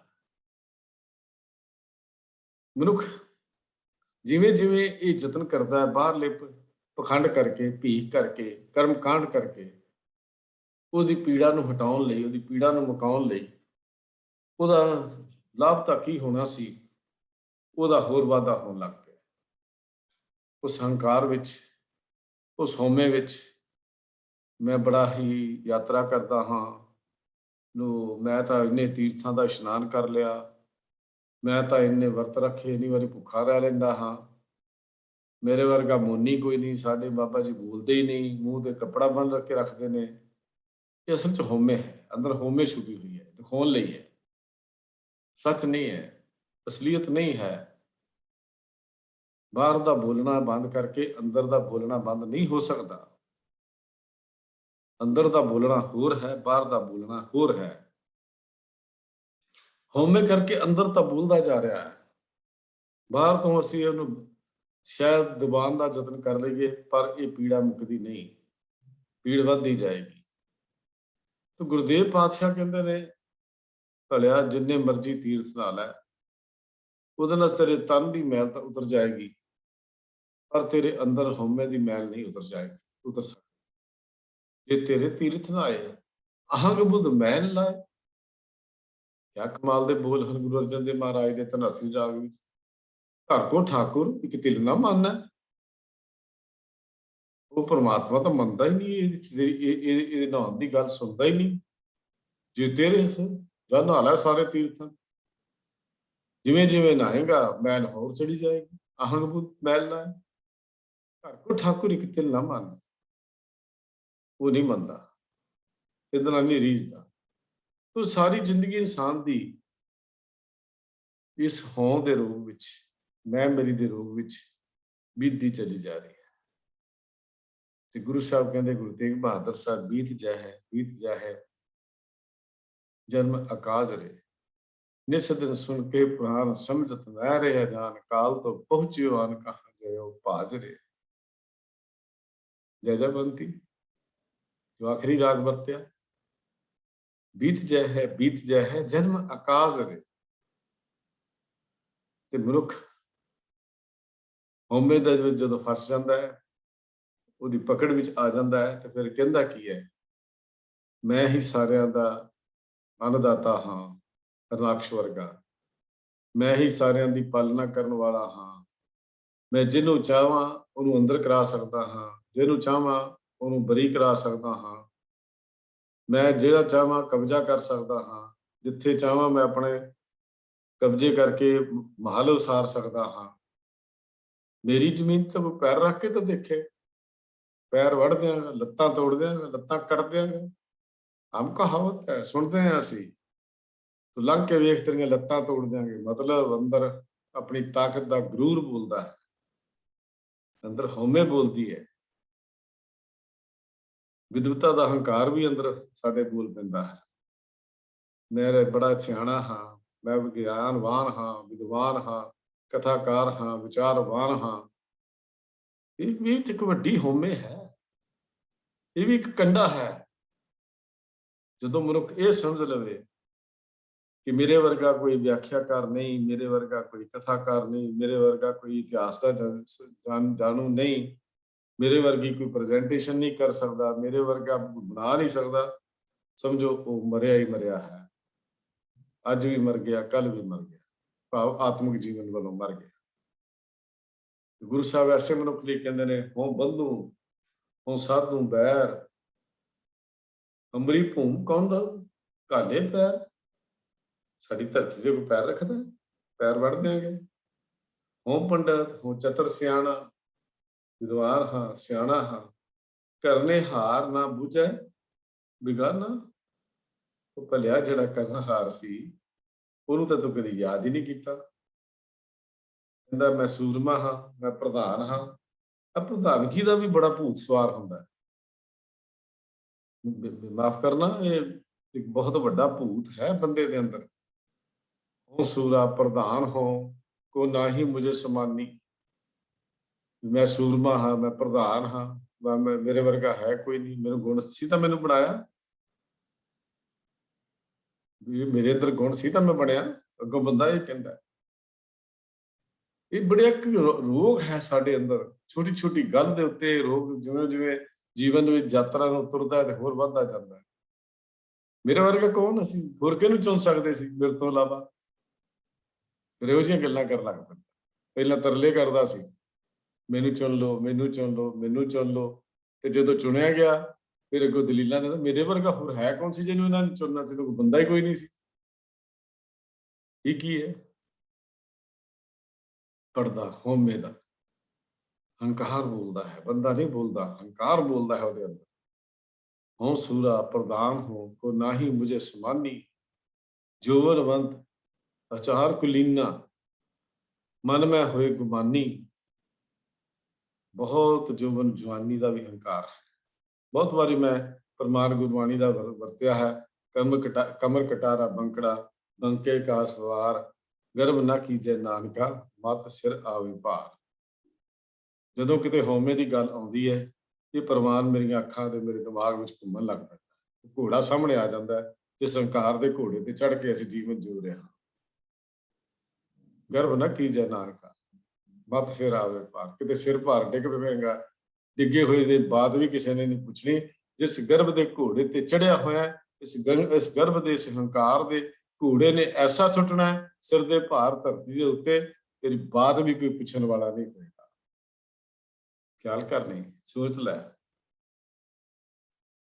ਤੇ ਇਹਦਾ ਸ਼ਿਕਾਰ ਹੋਇਆ ਮਨੁੱਖ ਹਮੇਸ਼ਾ ਸੋਚਦਾ ਕੀ ਹੈ, ਮੈਂ ਇੰਨੀ ਜ਼ਮੀਨ ਜਾਇਦਾਦ ਦਾ ਮਾਲਕ ਹਾਂ, ਮੇਰੀਆਂ ਇੰਨੀਆਂ ਕੋਠੀਆਂ ਹਨ, ਮੈਂ ਐਡਾ ਵੱਡਾ ਧਨਵਾਨ ਹਾਂ, ਮੈਂ ਇੰਨਾ ਵੱਡਾ ਗਿਆਨੀ ਹਾਂ, ਫਲਾਣੇ ਨੇ ਮੈਨੂੰ ਸਲਾਮ ਕਿਉਂ ਨਹੀਂ ਕੀਤੀ, ਉਹਨੇ ਮੈਨੂੰ ਬੁਲਾਇਆ ਕਿਉਂ ਨਹੀਂ। ਲੋ ਜੀ, ਉਹਨੇ ਤਾਂ ਮੈਨੂੰ ਇਗਨੋਰ ਮਾਰ ਦਿੱਤਾ। ਦੱਸੋ ਭਲਾ ਵੀ ਤੇਰਾ ਕੋਈ ਰਾਜ ਸੀ, ਤੈਨੂੰ ਇਗਨੋਰ ਮਾਰਤਾ? ਤੂੰ ਹੈ ਕੀ ਚੀਜ਼? ਉਹਨੇ ਮੇਰੀ ਗੱਲ ਕਿਉਂ ਨਹੀਂ ਮੰਨੀ? ਆਮ ਜ਼ਿੰਦਗੀ ਦੀਆਂ ਗੱਲਾਂ ਕਰ ਰਿਹਾ ਮੈਂ, ਕੋਈ ਇਹ 'ਚ ਵਿਦਵਤਾ ਵਾਲਾ ਗਿਆਨ ਨਹੀਂ ਹੈ ਆਪ ਜੀ ਨਾਲ ਸਾਂਝਾ ਕਰ ਰਿਹਾ। ਆਮ ਗੱਲਾਂ ਅਸੀਂ ਜਿਹੜੀਆਂ ਕਰਦੇ ਹਾਂ ਉਹੀ ਮੈਂ ਬਿਆਨ ਕਰ ਰਿਹਾ। ਘਰਾਂ 'ਚ ਇਹੋ ਕੁਝ ਕਹਿੰਦੇ। ਲਓ, ਪਤਨੀ ਦਾ ਝਗੜੇ ਪਿੱਛੇ ਵੀ ਤਾਂ ਹਉਮੈ ਹੈ। ਪਤੀ ਪਤਨੀ ਜਦੋਂ ਝਗੜਦੇ ਨੇ, ਇਹਨੇ ਮੇਰੀ ਗੱਲ ਕਿਉਂ ਨਹੀਂ ਸੁਣੀ, ਇਹਨੇ ਮੇਰੇ ਪਸੰਦ ਦੀ ਸਬਜ਼ੀ ਕਿਉਂ ਨਹੀਂ ਬਣਾਈ, ਉਹ ਕਹਿੰਦੇ ਮੇਰੇ ਅੱਖ ਲੱਗ ਕੇ ਅੱਜ ਪਿਕਚਰ ਦੇਖਣ ਕਿਉਂ ਨਹੀਂ ਗਿਆ। ਝਗੜੇ ਅੰਦਰ ਇਹ ਹਉਮੈ ਅੰਦਰ ਬੋਲਦੀ ਹੈ। ਜਿੱਥੋਂ ਝਗੜੇ ਸ਼ੁਰੂ ਹੁੰਦੇ ਨੇ, ਛੋਟੇ ਝਗੜੇ ਸ਼ੁਰੂ ਹੁੰਦੇ ਨੇ ਤੇ ਜਾ ਕੇ ਟੁੱਟਣ ਤੱਕ ਪਹੁੰਚ ਜਾਂਦੇ ਹਨ, ਜੀਵਨ ਬਰਬਾਦ ਹੋਣ ਤੱਕ ਪਹੁੰਚ ਜਾਂਦੇ ਹਨ। ਇਹਨੇ ਮੇਰਾ ਰਿਗਾਰਡ ਕਿਉਂ ਨਹੀਂ ਕੀਤਾ, ਮੇਰਾ ਸਤਿਕਾਰ ਕਿਉਂ ਨਹੀਂ ਕੀਤਾ। ਦੇਖੋ, ਇਹ ਆਮ ਕਹਾਣੀ ਹੈ ਸਾਡੀ ਜ਼ਿੰਦਗੀ ਦੀ। ਆਮ ਤੌਰ ਤੇ ਜਿਹੜੇ ਸੱਸ ਸਹੁਰੇ ਹੁੰਦੇ ਨੇ, ਉਹਨਾਂ ਦੀ ਇਹੀ ਸ਼ਿਕਾਇਤ ਹੁੰਦੀ ਹੈ ਇਹ ਮੇਰਾ ਸਤਿਕਾਰ ਨਹੀਂ ਕਰਦੇ, ਮੇਰੇ ਬੱਚੇ ਮੇਰਾ ਰਿਗਾਰਡ ਨਹੀਂ ਕਰਦੇ, ਸਤਿਕਾਰ ਨਹੀਂ ਕਰਦੇ। ਕਿਉਂ ਬਈ? ਤੁਸੀਂ ਵੀ ਤਾਂ ਉਸੇ ਸਟੇਜ ਚੋਂ ਲੰਘ ਕੇ ਗਏ ਹੋ। ਉਦੋਂ ਕੀ ਪ੍ਰੋਬਲਮ ਸੀ? ਤੁਸੀਂ ਕਿੰਨਾ ਕੀਤਾ ਸੀ, ਕਦੀ ਸੋਚਿਆ? ਸੱਸ ਨੂੰਹ ਦੇ ਝਗੜੇ ਇੱਥੋਂ ਹੀ ਸ਼ੁਰੂ ਹੁੰਦੇ। ਇਹ ਅਸਲ ਵਿੱਚ ਇਹਦੇ ਪਿੱਛੇ ਕਾਰਨ ਹਉਮੈ ਹੈ। ਸਾਡੇ ਸੰਸਾਰ ਦੇ ਜੀਵਨ ਨੂੰ ਤਬਾਹ ਕਰਕੇ ਰੱਖ ਦਿੱਤਾ ਇਹਨਾਂ ਚੀਜ਼ਾਂ ਨੇ। ਆਪਣੇ ਆਪ ਨੂੰ ਵੱਡਾ ਖਵਾਉਣਾ, ਆਪਣੇ ਆਪ ਨੂੰ ਵਡਿਆਈ ਕਰਾਉਣੀ, ਇਹ ਅਸਲ ਚ ਮਨੁੱਖ ਆਪਣੇ ਆਪ ਨੂੰ ਧੋਖਾ ਦੇ ਰਿਹਾ ਹੈ। ਤੇ ਸਤਿਗੁਰੂ ਕਹਿੰਦੇ ਭਲਿਆ ਜਿੰਨੀ ਮਰਜ਼ੀ ਵਡਿਆਈ ਕਰਾ ਲਾ, ਜਿੰਨੇ ਮਰਜ਼ੀ ਝੰਡੇ ਝੁਲਾ ਲੈ, ਰੱਬ ਦੀ ਦਰਗਾਹ ਵਿੱਚ ਇਹਦੇ ਵਿੱਚੋਂ ਕਿਸੇ ਨੇ ਵੀ ਲਿਖੇ ਨਹੀਂ ਆਉਣਾ, ਕਿਸੇ ਨੇ ਵੀ ਤੇਰੇ ਨਾਲ ਨਹੀਂ ਹੁੰਦੀ ਬਣਾ। ਬਾਬਨ ਅੱਖਰੀ ਅਸੀਂ ਵਿਚਾਰ ਸੁਣੀ ਹੈ, ਜੱਜਾ ਅੱਖਰ ਦੀ ਵਿਚਾਰ ਆਈ ਸੀ। ਜੱਜਾ ਜਾਣੇ ਹੋ ਕੁਛ ਹੁਆ, ਬੰਦਿਓ ਜੋ ਨਲਨੀ ਪਰਮਸੂਆ। ਤੋਤਾ ਬੈਠ ਗਿਆ ਨਲਨੀ ਤੇ, ਪੁੱਠਾ ਲਟਕ ਗਿਆ। ਹੁਣ ਇੱਕ ਪਾਸੇ ਥੱਲੇ ਦਾਣੇ ਨੇ, ਇੱਕ ਪਾਸੇ ਗੁਲਾਮੀ ਹੈ, ਇੱਕ ਪਾਸੇ ਆਜ਼ਾਦੀ ਹੈ। ਪਰ ਗੁਲਾਮੀ ਪ੍ਰਵਾਨ ਕਰ ਲਈ, ਛੱਡਣ ਨੂੰ ਤਿਆਰ ਨਹੀਂ। ਤੇ ਸਾਰੇ ਜ਼ਿੰਦਗੀ ਪਿੰਜਰੇ ਵਿੱਚ ਬਹਿ ਕੇ ਆਪਣੀ ਕੱਟ ਲਈ। ਤੇ ਸਿਆਣੇ ਲੋਕ ਇਹੋ ਹੀ ਕਹਿੰਦੇ ਨੇ, ਪਿੰਜਰਾ ਭਾਵੇਂ ਸੋਨੇ ਦਾ ਵੀ ਹੋਵੇ, ਅਕਸਰ ਕੈਦ ਹੀ ਹੁੰਦਾ ਹੈ। ਪਿੰਜਰਾ ਭਾਵੇਂ ਸੋਨੇ ਦਾ ਵੀ ਹੋਵੇ, ਕੈਦ ਹੀ ਹੁੰਦਾ ਹੈ। ਇਹ ਗੁਰੂ ਸਾਹਿਬ ਸੱਚੇ ਪਾਤਸ਼ਾਹ ਜੀ ਨੇ ਸਾਨੂੰ ਇਹ ਗੱਲਾਂ ਸਮਝਾਈਆਂ ਹਨ। ਜੋ ਜਾਣੇ ਮੈਂ ਕਥਨੀ ਕਰਤਾ, ਵਿਆਪਾਰੀ ਵਿਸੁਦਾ ਜੋ ਫਿਰਤਾ, ਸਾਧ ਸੰਗ ਜੇ ਹੋਵੇ ਮਾਰੀ, ਨਾਨਕ ਤਾਂ ਕੋ ਮਿਲੇ ਮੁਰਾਰੀ। ਬਾਵਨ ਅੱਖਰੀ ਵਿੱਚ ਅਸੀਂ ਪੜ੍ਹਿਆ ਸੀ ਵੀ ਵਪਾਰੀ ਆਪਣੇ ਵਪਾਰ ਲਈ ਤੁਰਿਆ ਫਿਰਦਾ ਹੈ, ਕਦੀ ਦ੍ਰਿਸ਼ਾਂ ਦਾ ਭਰਮਣ ਕਰਦਾ, ਕਦੀ ਚਾਈਨਾ ਮਾਲ ਲੈਣ ਜਾਂਦਾ, ਕਦੀ ਕੋਰੀਆ ਮਾਲ ਲੈਣ ਜਾਂਦਾ। ਤੇ ਜਦੋਂ ਕਹਿੰਦੇ ਹੰਕਾਰਿਆ ਬੰਦਾ ਵੀ ਇਹੋ ਕੁਝ ਗੱਲਾਂ ਕਰਦਾ ਕਿ ਉਹਨੇ ਵੱਖਰਾ ਕੀ ਕੀਤਾ, ਕੁਛ ਵੀ ਨਹੀਂ, ਉਹਨੇ ਵੱਖਰਾ ਕੁਝ ਵੀ ਨਹੀਂ ਖੱਟਿਆ। ਸੱਚੇ ਪਾਤਸ਼ਾਹ ਗੁਰੂ ਅਰਜਨ ਦੇਵ ਮਹਾਰਾਜ ਨੇ ਇੱਕ ਸ਼ਬਦ ਵਿੱਚ ਵੱਖਰੇ ਵੱਖਰੇ ਰੋਗਾਂ ਦਾ ਜ਼ਿਕਰ ਕਰਕੇ ਗੱਲ ਸਮਝਾ ਦਿੱਤੀ ਹੈ। ਭੈਰੋਂ ਰਾਗ ਦਾ ਜਿਹੜਾ ਸ਼ਬਦ ਅਸੀਂ ਆਮ ਪੜ੍ਹਦੇ ਹਾਂ, ਆਮ ਸੁਣਦੇ ਹਾਂ, ਵੱਖਰੇ ਵੱਖਰੇ ਰੋਗਾਂ ਦੀ ਸੂਚੀ ਤਿਆਰ ਕਰਕੇ ਗੁਰੂ ਅਰਜਨ ਦੇਵ ਮਹਾਰਾਜ ਸੱਚੇ ਪਾਤਸ਼ਾਹ ਜੀ ਨੇ ਮਨੁੱਖ ਦੇ ਹਿੱਸੇ ਜੇ ਆਪ ਵੰਡਿਆ ਤਾਂ ਹਉਮੈ ਦਾ ਰੋਗ ਵੰਡਿਆ। ਜਿਹਦੇ ਚ ਕਹਿੰਦੇ ਹਉਮੈ ਰੋਗ ਮਾਨਵ ਕੋ ਦੀਨਾ। ਉੱਥੇ ਗੱਲ ਕੀਤੀ ਹਾਥੀ ਦੀ, ਉਹਨੂੰ ਕਾਮ ਰੋਗ ਦੇ ਦਿੱਤਾ, ਇੱਕ ਨੂੰ ਸੁਗੰਧੀ ਦਾ ਰੋਗ ਦੇ ਦਿੱਤਾ, ਪਰ ਜਿਹੜਾ ਮਨੁੱਖ ਸੀ ਉਹਦੇ ਹਿੱਸੇ ਵਿੱਚ ਹਉਮੈ ਦਾ ਰੋਗ ਆਇਆ। ਹਉਮੈ ਰੋਗ ਮਾਨਵ ਕੋ ਦੀਨਾ। ਫਿਰ ਦੀਰਘ ਰੋਗ ਵੀ ਕਿਹਾ ਗਿਆ ਹੈ ਗੁਰਬਾਣੀ ਦੇ ਵਿੱਚ। ਹਉਮੈ ਰੋਗ ਵੱਡਾ ਸੰਸਾਰ, ਸਾਰੇ ਨੂੰ ਸਿਹਾਰੀ ਹੈ। ਸੰਸਾਰ ਵਿੱਚ ਵੱਡਾ ਰੋਗ ਕਿਹੜਾ? ਹਉਮੈ ਦਾ। ਹਉਮੈ ਰੋਗ ਵੱਡਾ ਸੰਸਾਰ ਨਹੀਂ ਹੈ, ਹਉਮੈ ਰੋਗ ਵੱਡਾ ਸੰਸਾਰ। ਜਦੋਂ ਅਸੀਂ ਪੜਾਂਗੇ ਹਉਮੈ ਰੋਗ ਵੱਡਾ ਸੰਸਾਰ, ਫਿਰ ਤਾਂ ਇਹ ਹੋਏਗਾ ਵੀ ਹਉਮੈ ਦੇ ਰੋਗ ਕਰਕੇ ਸੰਸਾਰ 'ਚ ਵੱਡੇ ਹੋ ਗਏ, ਅਰਥਾਂ ਦੇ ਅਨਰਥ ਹੋ ਜਾਣਗੇ। ਹਉਮੈ ਰੋਗ ਵੱਡਾ ਸੰਸਾਰ, ਸੰਸਾਰਿਆਂ ਨੂੰ ਹਉਮੈ ਦਾ ਵੱਡਾ ਰੋਗ ਲੱਗ ਗਿਆ। ਫਿਰ ਗੁਰੂ ਪਾਤਸ਼ਾਹ ਜੀ ਇੱਕ ਹੋਰ ਵੀ ਥਾਂ ਤੇ ਗੱਲ ਕਹਿੰਦੇ ਨੇ, ਹਉਮੈ ਰੋਗ ਕਠਨ ਤਨ ਪੀੜਾ। ਇਹ ਹਉਮੈ ਦਾ ਰੋਗ ਤਾਂ ਬੜੀ ਪੀੜ ਕਰਨ ਵਾਲਾ, ਬੜੀ ਪੀੜਾ ਦਿੰਦਾ। ਤੇ ਗੁਰਬਾਣੀ ਚੋਂ ਜਿਹੜੇ ਸਾਨੂੰ ਫਰਮਾਨ ਮਿਲਦੇ ਹਨ ਤਾਂ ਜੀਵਨ ਦੀ ਸੇਧ ਮਿਲਦੀ ਹੈ ਕਿ ਜਦ ਤੱਕ ਜੀਵ ਹਉਮੈ ਦਾ ਸ਼ਿਕਾਰ ਹੋਇਆ, ਉਹਦੇ ਅੰਦਰ ਨਾਮ ਦਾ ਵਾਸਾ ਨਹੀਂ ਹੋ ਸਕਦਾ। ਇਹ ਸੇਧ ਗੁਰਬਾਣੀ ਸਾਨੂੰ ਦਿੰਦੀ ਹੈ। ਹਉਮੈ ਤੇ ਨਾਮ ਦੋਨੇ ਜਗ੍ਹਾ ਇੱਕ ਥਾਂ ਤੇ ਨਹੀਂ ਵਸ ਸਕਦੇ, ਨਾ ਹੀ ਹਉਮੈ ਵਿੱਚ ਸੇਵਾ ਹੋ ਸਕਦੀ ਹੈ। ਸਤਿਗੁਰੂ ਗੁਰਦੇਵ ਜੀ ਦਾ ਕਥਨ ਕੀ ਹੈ? ਹਉਮੈ ਨਾਵੇ ਨਾਲ ਵਿਰੋਧ ਹੈ, ਦੋਏ ਨਾ ਬਸੇ ਇੱਕ ਠਾਏ। ਬੜਹੰਸ ਰਾਗ ਵਿੱਚ ਹੈ, ਗੁਰੂ ਜੀ ਦਾ ਬਚਨ ਦੇਖੋ। ਫਿਰ ਸਤਿਗੁਰੂ ਇੱਕ ਥਾਂ ਹੋਰ ਕਹਿੰਦੇ ਨੇ ਇਸੇ ਸ਼ਬਦ ਵਿੱਚ, ਹਉਮੈ ਵਿੱਚ ਸੇਵਾ ਨਾ ਹੋ ਗਈ। ਭਲਿਆ ਇਸ ਹੰਕਾਰ ਦੇ ਵਿੱਚ ਤੇਰੀ ਕੀਤੀ ਹੋਈ ਸੇਵਾ ਵੀ ਪ੍ਰਵਾਨ ਨਹੀਂ ਹੋਣੀ। ਜੇ ਤੂੰ ਇਹ ਸੋਚ ਕੇ ਕੀਤਾ ਮੈਂ ਕਰ ਰਿਹਾ ਹਾਂ, ਮੈਂ ਵੱਡਾ ਹਾਂ, ਮੈਂ ਇਹਨਾਂ ਕੁਝ ਦੇ ਰਿਹਾ ਹਾਂ, ਮੈਂ ਭਾਂਡੇ ਮਾਂਜ ਰਿਹਾ ਹਾਂ, ਉਹ ਭਲਿਆ ਭਾਂਡੇ ਤਾਂ ਮਾਂਜਣੇ ਸੀ ਇਹਦੀ ਮੈਲ ਨੂੰ ਲਾਹੁਣ ਲਈ, ਪਰ ਜੇ ਇਹੋ ਹੀ ਸੋਚ ਬੈਠਾ ਕਿ ਭਾਂਡੇ ਮੈਂ ਮਾਂਜ ਰਿਹਾ ਹਾਂ, ਤੇ ਇਹ ਮੈਲ ਹੋਰ ਚੜ ਗਈ, ਇਹ ਮੈਲ ਹੋਰ ਵੱਧ ਗਈ। ਭਾਂਡਿਆਂ ਨੇ ਤਾਂ ਮੈਲ ਲਾਹਣੀ ਸੀ। ਜਿਵੇਂ ਅਸੀਂ ਭਾਂਡੇ ਦੀ ਸਾਫ਼ ਕਰਦੇ ਉਹਦੀ ਗੰਦਗੀ ਲਾ ਦਿੰਦੇ ਹਾਂ, ਜਿਵੇਂ ਜਿਵੇਂ ਮਨੁੱਖ ਲੰਗਰ ਦੇ ਝੂਠੇ ਬਰਤਨਾਂ ਨੂੰ ਸਾਫ਼ ਕਰੇ, ਉਹ ਭਾਵੇਂ ਘਰ ਦੇ ਕਿਉਂ ਨਾ ਹੋਣ। ਖਿਆਲ ਕਰਨਾ, ਅਸੀਂ ਗੁਰਦੁਆਰੇ ਦੀ ਗੱਲ ਨਹੀਂ ਕਰਦੇ, ਇਹ ਵੀ ਕਰਨਾ ਚਾਹੀਦਾ ਹੈ। ਘਰ ਦੇ ਵੀ ਅਗਰ ਗੁਰੂ ਕੇ ਪਿਆਰੇ ਹਨ, ਉਹ ਵੀ ਗੁਰੂ ਕੇ ਸਿੱਖ ਹਨ, ਉਹ ਵੀ ਜੀਵ ਹਨ। ਜੇ ਉੱਥੇ ਸਾਡੇ ਅੰਦਰ ਕਰੰਟ ਨਹੀਂ ਪੈਣਾ ਚਾਹੀਦਾ ਵੀ ਅਸੀਂ ਕਿਉਂ ਭਾਂਡੇ ਸਾਫ਼ ਕਰੀਏ, ਕਿਉਂ ਕਰੀਏ, ਮੇਰਾ ਸਾਡਾ ਕੰਮ ਥੋੜੀ ਹੈ। ਇਹ ਵੀ ਇੱਕ ਹਉਮੈ ਦੀ ਨਿਸ਼ਾਨੀ ਹੈ। ਘਰ ਦੇ ਭਾਂਡੇ ਸਾਫ਼ ਕਰਨ ਵਿੱਚ ਵੀ ਮੈਂ ਵਿਸ਼ਵਾਸ ਨਾਲ ਗੱਲ ਕਹਿੰਦਾ ਹਾਂ ਕਿ ਅੰਦਰ ਜ਼ਰੂਰ ਧੋਤਾ ਜਾਂਦਾ ਹੈ, ਜ਼ਰੂਰ ਧੋਤਾ ਜਾਂਦਾ ਹੈ। ਗੁਰੂ ਪਾਤਸ਼ਾਹ ਕਹਿੰਦੇ ਨੇ, ਕਹਿੰਦੇ ਹਉਮੈ ਵਿੱਚ ਸੇਵਾ ਨਹੀਂ ਹੋਣੀ, ਮਨੁੱਖ ਜੋ ਮਰਜ਼ੀ ਕਰ ਲਵੇ।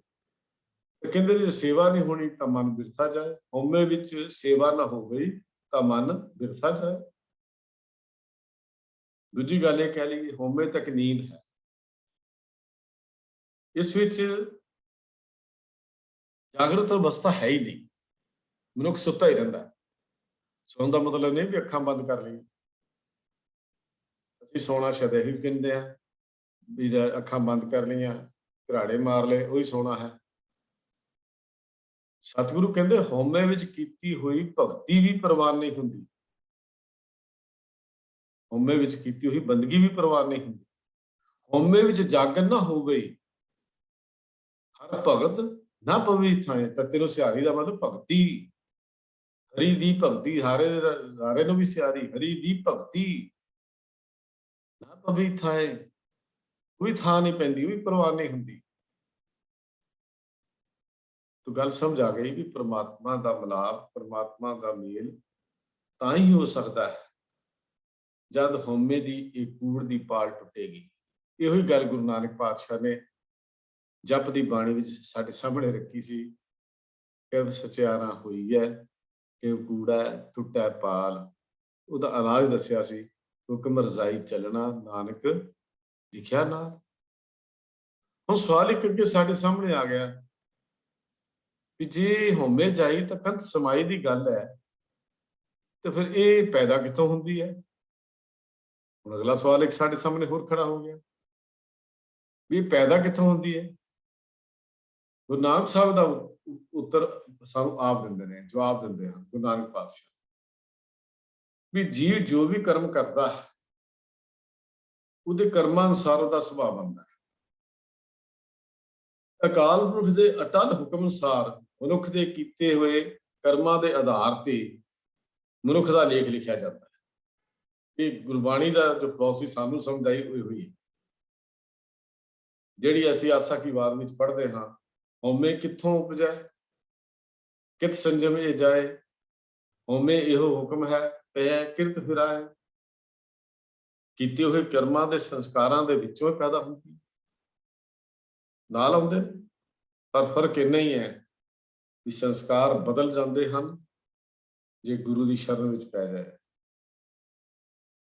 ਸੰਸਕਾਰ ਮੁੱਕ ਜਾਂਦੇ ਹਨ, ਲੇਖ ਖਤਮ ਹੋ ਜਾਂਦੇ ਹਨ ਜੇ ਗੁਰੂ ਦੇ ਅੱਗੇ ਤਰਲਾ ਕਰੀਏ, ਜੇ ਗੁਰੂ ਦੇ ਅੱਗੇ ਮਿਹਨਤ ਜੋਦੜੀ ਕਰੀਏ। ਹਉਮੈ ਦੀ ਉਤਪਤੀ ਜਿਹੜੀ ਹੋਈ, ਇਹ ਮੁੱਕਣੀ ਉਦੋਂ ਹੀ ਹੈ ਜਦੋਂ ਅਸੀਂ ਗੁਰੂ ਦੇ ਦਰ ਤੇ ਤਰਲਾ ਕਰਾਂਗੇ। ਇਹ ਸਰੀਰ ਸਾਡਾ ਮਾਇਆ ਦਾ ਪੁਤਲਾ ਹੈ। ਸਿਰਜਣਹਾਰ ਮਾਲਕ ਨੇ ਹਉਮੈ ਰੂਪੀ ਦੁਸ਼ਟੀ ਇਹਦੇ ਚ ਪਾ ਦਿੱਤੀ ਹੈ, ਨਾਲ ਰੱਖੀ ਹੈ। ਬਾਜੀਗਰ ਦੀ ਇੱਕ ਆਪਣੀ ਖੇਡ, ਖੇਡਣ ਵਾਲੇ ਦੀ ਖੇਡ ਹੈ। ਇਹ ਸਰੀਰ ਮਾਇਆ ਦਾ ਪੁਤਲਾ ਵਿੱਚ ਹਉਮੈ ਦੁਸ਼ਟੀ ਪਾਈ। ਗੁਰੂ ਅਮਰਦਾਸ ਜੀ ਦਾ ਬਚਨ ਸ਼੍ਰੀ ਰਾਗ ਵਿੱਚ ਹੈ ਵੀ ਇਹਦੇ ਚ ਹੁਣ ਕੋਈ ਸ਼ੱਕ ਨਹੀਂ ਹੈ ਕਿ ਹਉਮੈ ਦੀ ਉਤਪਤੀ ਵੀ ਮਾਲਕ ਦੇ ਹੁਕਮ ਵਿੱਚ ਹੁੰਦੀ ਹੈ, ਤੇ ਹਉਮੈ ਦੀਰਘ ਰੋਗ ਵੀ ਹੈ। ਇਹ ਰੋਗ, ਪਰ ਇੱਕ ਗੱਲ ਖਿਆਲ ਰੱਖਿਆ, ਇਹ ਰੋਗ ਲਾ ਇਲਾਜ ਨਹੀਂ। ਬਸ ਇਹ ਗੱਲ ਸਾਨੂੰ ਇਸ ਪੱਲੇ ਬੰਨਣੀ ਚਾਹੀਦੀ ਹੈ। ਅਸੀਂ ਇਹ ਤਾਂ ਕਹਿੰਦੇ ਲੋ ਜੀ ਰੱਬ ਨੇ ਪਾਤੀ, ਅਸੀਂ ਕੀ ਕਰੀਏ? ਜੇ ਸਾਡੇ ਸਰੀਰ ਨੂੰ ਕੋਈ ਰੋਗ ਲੱਗ ਜਾਏ ਫਿਰ ਅਸੀਂ ਕਦੀ ਇਹ ਕਹਿੰਦੇ ਵੀ ਅਸੀਂ ਕੀ ਕਰੀਏ, ਲੱਗ ਗਿਆ ਜੀ। ਅਸੀਂ ਇੱਕ ਸਿਰ ਦਰਦ ਵੀ ਹੋ ਜਾਏ ਤਾਂ ਡਾਕਟਰ ਕੋਲ ਭੱਜਦੇ ਹਾਂ। ਖਿਆਲ ਕਰੋ, ਦੇਖੋ ਸਰੀਰ ਨੂੰ ਰੋਗ ਲੱਗ ਜਾਏ, ਅਸੀਂ ਵਿਸਲਾ ਹੁੰਨੇ ਕਦੀ? ਥੋੜੀ ਜਿਹੀ ਵੀ ਪ੍ਰੋਬਲਮ ਹੋਵੇ ਅਸੀਂ ਵੱਡੇ ਤੋਂ ਵੱਡੇ ਸਪੈਸ਼ਲਿਸਟ ਦੀ ਗੱਲਾਂ ਕਰਦੇ ਹਾਂ। ਰੋਗ ਤਾਂ ਲੱਗ ਗਿਆ, ਉਹਦਾ ਇਲਾਜ ਤਾਂ ਹੈ ਨਾ, ਕਿਹਦੇ ਕੋਲ ਹੈ? ਡਾਕਟਰ ਕੋਲ ਹੈ। ਗੁਰੂ ਨਾਨਕ ਸਾਹਿਬ ਨੇ ਇਹੋ ਗੱਲ ਕਹੀ ਸੀ, ਜਦੋਂ ਵੈਦ ਬੁਲਾਇਆ ਵੈਦਗੀ, ਪਗੜ ਢੰਡੋਡੇ ਬਾਂਹ, ਭੋਲਾ ਵੈਦ ਨਾ ਜਾਣੇ ਕਰਕ ਕਰੇਚੇ ਮਾਏ। ਤੁਹਾਨੂੰ ਪਤਾ ਹੀ ਨਹੀਂ ਸੀ ਪੀੜਾ ਕਿਹੜੀ ਹੈ, ਰੋਗ ਕਿਹੜਾ ਹੈ। ਤੇ ਗੁਰੂ ਨਾਨਕ ਹੀ ਕਿਹਾ ਸੀ ਵੀ ਵੈਦ ਸੁਜਾਨ ਕਿਹੜਾ ਹੈ, ਜਿਹੜਾ ਰੋਗ ਵੀ ਲੱਭੇ ਤੇ ਇਲਾਜ ਵੀ ਲੱਭੇ। ਤੇ ਉਹ ਸੁਜਾਨ ਵੈਦ ਸਾਡੇ ਕੋਲ ਗੁਰੂ ਹੈ। ਉਹ ਸੁਜਾਨ ਵੈਦ ਸਾਡੇ ਕੋਲ ਡਾਕਟਰੀ ਨਹੀਂ ਹੈ, ਇਹ ਡਾਕਟਰ ਨਹੀਂ ਹੈ, ਗੁਰੂ ਹੈ ਜਿਹੜਾ ਸੁਜਾਨ ਵੈਦ ਹੈ।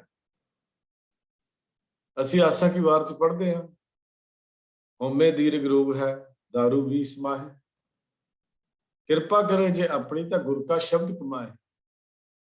ਬਸ ਇਹ ਹੈ ਅਸਲੀ ਹਉਮੈ ਰੋਗ ਮਿਟਾਉਂਦਾ, ਇਹ दारू ਹੈ ਉਹਦਾ। ਕਿਹੜਾ? ਹਉਮੈ ਦੇ ਵਿੱਚ ਨਹੀਂ, ਇਹਦਾ ਇਲਾਜ ਹੈ, ਇਹਦਾ दारू ਦਾ ਹੈ। ਕਿਹੜਾ दारू? ਗੁਰ ਕਾ ਸ਼ਬਦ ਕਮਾਏ। ਇਹਦਾ ਇਲਾਜ ਇਹ ਹੈ। ਇਲਾਜ ਬਿਮਾਰੀ ਨਹੀਂ ਹੈ, ਗੁਰ ਕਾ ਸ਼ਬਦ ਕਮਾਏ। ਉਹ ਹੋਏਗਾ ਤਾਂ ਜੇ ਗੁਰੂ ਕਿਰਪਾ ਕਰੇਗਾ। ਜੇ ਗੁਰੂ ਕਿਰਪਾ ਕਰੇਗਾ ਤਾਂ ਗੁਰੂ ਕਿਰਪਾ ਦੇ ਲਈ ਗੁਰੂ ਦੇ ਤਰਲੇ ਕਰਨੇ ਪੈਣਗੇ, ਗੁਰੂ ਅੱਗੇ ਅਰਦਾਸ ਕਰਨੀ ਪਏਗੀ, ਗੁਰੂ ਅੱਗੇ ਜੋਦੜੀ ਕਰੇਗਾ। ਤੇ ਸਤਿਗੁਰ ਨੇ ਗੁਰੂ ਅੰਗਦ ਦੇਵ ਮਹਾਰਾਜ ਨੇ ਤਾਂ ਗੱਲ ਕਹੀ ਹੈ, ਨਾਨਕ ਕਹੇ ਸੁਣੋ ਜਨੋ ਇਤ ਸੰਜਮ ਦੁਖ ਜਾਏ। ਕਿਹੜਾ? ਕਿਸ ਸੰਜਮ ਨਾਲ? ਗੁਰ ਕਾ ਸ਼ਬਦ ਕਮਾਏ ਤੇ ਸੰਜਮ ਨਾਲ। ਹੁਣ ਕਈ ਵਾਰੀ ਇਹ ਸਵਾਲ ਆਉਂਦਾ ਜੀ दारू ਦੇ ਵਿੱਚ ਕਿੱਦਾਂ ਆ ਗਿਆ, ਜੇ ਹਉਮੈ ਰੋਗ ਹੈ ਤਾਂ? ਪੜ੍ਹ ਕੇ ਦੇਖੋਗੇ ਜਵਾਬ ਦਿੱਤਾ ਹੋਇਆ ਹੈ, ਗੁਰ ਕਾ ਸ਼ਬਦ ਕਮਾਏ ਦੀ ਹੈ। ਜਦੋਂ ਮਨੁੱਖ ਗੁਰੂ ਅੱਗੇ ਤਰਲਾ ਕਰਦਾ, ਗੁਰੂ ਦੀ ਕਿਰਪਾ ਹੁੰਦੀ ਹੈ, ਗੁਰੂ ਦੀ ਸ਼ਰਨ ਜਾ ਕੇ ਸਤ ਸੰਗਤ ਵਿੱਚ ਜੁੜ ਕੇ ਸ਼ਬਦ ਦੀ ਕਮਾਈ ਕਰਦਾ, ਸ਼ਬਦ ਵਿੱਚ ਜੁੜਨ ਨਾਲ ਫਿਰ ਗੁਰੂ ਦੇ ਉਪਦੇਸ਼ ਤੇ ਚੱਲਣਾ, ਫਿਰ ਹਉਮੈ ਤੋਂ ਖਲਾਸੀ ਹੋ ਜਾਂਦੀ ਹੈ। ਇਹ दारू ਹੈ। ਜਦੋਂ ਅਸੀਂ ਗੁਰੂ ਸ਼ਬਦਾਂ ਦੀ ਕਮਾਈ, ਗੁਰੂ ਦੇ ਹੁਕਮਾਂ ਨੂੰ ਸੁਣਨਾ, ਮੰਨਣਾ, ਅਮਲ ਵਿੱਚ ਲਿਆਉਣਾ, ਪ੍ਰੈਕਟੀਕਲ ਲਾਈਫ ਜੀਣੀ, ਤਾਂ ਫਿਰ ਉਹਦੇ ਤੇ ਗੁਰਦੇਵ ਤਰੁੱਠ ਜਾਂਦੇ ਹਨ, ਪ੍ਰਸੰਨ ਹੁੰਦੇ ਹਨ। ਉਹਦੇ ਤੇ ਗੁਰਦੇਵ ਪ੍ਰਸੰਨ ਹੁੰਦੇ ਹਨ, ਫਿਰ ਆਪਣੀ ਕਿਰਪਾ ਦਾ ਹੱਥ ਉਹਦੇ ਉੱਤੇ ਰੱਖਦੇ ਹਨ। ਕਿਰਪਾ ਦਾ ਹੱਥ ਉਹਦੇ ਤੇ ਰੱਖਿਆ ਜਾਂਦਾ, ਅਭਿਮਾਨੀ ਹੰਕਾਰੀ ਦੇ ਉੱਤੇ ਨਹੀਂ। ਗੁਰੂ ਆਪਣੀ ਕਿਰਪਾ ਦਾ ਹੱਥ ਰੱਖਦਾ ਹੈ, ਤੇ ਜਦੋਂ ਗੁਰੂ ਕਿਰਪਾ ਦਾ ਹੱਥ ਰੱਖਦਾ ਹੈ, ਬਖਸ਼ਿਸ਼ ਕਰਦਾ ਹੈ, ਤੇ ਫਿਰ ਜਿਹਨੂੰ ਲੋਕ ਕਮਲਾ ਕਹਿੰਦੇ ਸਨ, ਛੱਜੂ ਵਰਗੇ ਕੋਲੋਂ ਗੁਰੂ ਗੀਤਾ ਦੇ ਅਰਥ ਵੀ ਕਰਾ ਦਿੰਦਾ। ਹਉਮੈ ਟੁੱਟ ਗਈ, ਉਹਨਾਂ ਤੋੜ ਦਿੱਤੀ ਉਹਨਾਂ ਦੀ, ਜਿਹੜੇ ਹਉਮੈ ਵਿੱਚ ਜਕੜੇ ਹੋਏ ਆਪਣੇ ਆਪ ਨੂੰ ਮਾਲਕ ਸਮਝਦੇ ਸਨ। ਗੁਰੂ ਦੀ ਕਿਰਪਾ ਦਾ ਤਾਂ ਕੋਈ ਅੰਦਾਜ਼ਾ ਹੀ ਨਹੀਂ ਲੱਗ ਸਕਦਾ। ਜਦੋਂ ਜਿਗਿਆਸੂ ਦੀ ਬਿਰਤੀ ਅੰਤਰਮੁਖੀ ਹੋ ਜਾਏ ਤਾਂ ਬੁੱਧ ਬਦਲ ਜਾਂਦੀ ਹੈ, ਸੋਚ ਬਦਲ ਜਾਂਦੀ ਹੈ। ਹਉਮੈ ਨਾਲ ਫੁੱਲ ਕੇ ਹਾਥੀ ਵਰਗਾ ਬਣਿਆ ਹੋਇਆ ਮਨੁੱਖੀ ਮਨ ਫਿਰ ਸਾਰਿਆਂ ਦੀ ਚਰਨ ਧੂੜ ਵਰਗਾ ਹੋ ਜਾਂਦਾ ਹੈ। ਉਹ ਕਹਿੰਦਾ ਕੀ ਹੈ? ਜਬ ਬੁੱਧ ਹੋਤੀ ਤਬ ਬਲ ਕੈਸਾ, ਅਬ ਬੁੱਧ ਬਲ ਨਾ ਖਟਾਈ। ਫਿਰ ਇਹ ਗੱਲ ਆਖਦਾ, ਕਹਿ ਕਬੀਰ ਬੁੱਧ ਹਰ ਲਈ ਮੇਰੀ, ਬੁੱਧ ਬਦਲੀ ਸਿੱਧ ਪਾਈ। ਗੌੜੀ ਰਾਗ ਵਿੱਚ 339 ਅੰਕ ਤੇ ਸਤਿਗੁਰੂ ਭਗਤ ਕਬੀਰ ਜੀ ਦਾ ਇਹ ਬਚਨ ਹੈ। जब बुद्ध होती तब बल कैसा, अब बुद्ध बल ना खटाई। कह कबीर बुद्ध हर लई मेरी, बुद्ध बदली सिद्ध पाई। बदल गई। कबीर जी गल कहंदे ने। तो जेड़ा बंदा इस बुद्ध नूं बदलन दे विच सफल हो जाता है, ਉਹਨੂੰ ਫਿਰ ਸੂਰਮਾ ਕਿਹਾ ਗਿਆ।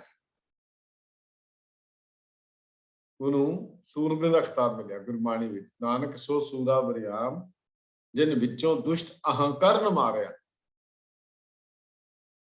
ਗੁਰੂ ਅਮਰਦਾਸ ਮਹਾਰਾਜ ਸ਼੍ਰੀ ਰਾਗ ਵਿੱਚ। ਨਾਨਕ ਸੋ ਸੂਰਾ ਬਰਿਆਮ, ਜਿਨ ਵਿੱਚੋਂ ਦੁਸ਼ਟ ਅਹੰਕਾਰ ਨ ਮਾਰਿਆ। ਦੁਸ਼ਟ ਕਿਹਾ ਨੂੰ, ਅਹੰਕਾਰ ਨੂੰ, ਹਉਮੈ ਨੂੰ। ਪਰ ਸੌਖੀ ਗੱਲ ਨਹੀਂ ਹੈ। ਅਸੀਂ ਜਦੋਂ ਸਿੱਧ ਗੋਸ਼ਟ ਦੀ ਬਾਣੀ ਦੀ ਵਿਚਾਰ ਕੀਤੀ ਸੀ ਤੇ ਇੱਕ ਸਵਾਲ ਕੀਤਾ ਸੀ ਸਿੱਧਾ ਨੇ, ਮੋਮ ਦੇ ਦੰਦਾਂ ਨਾਲ ਸਾਰ ਕਿਵੇਂ ਚੱਬੀਦਾ ਹੈ, ਲੋਹਾ ਕਿਵੇਂ ਚੱਬ ਲਈਦਾ ਹੈ।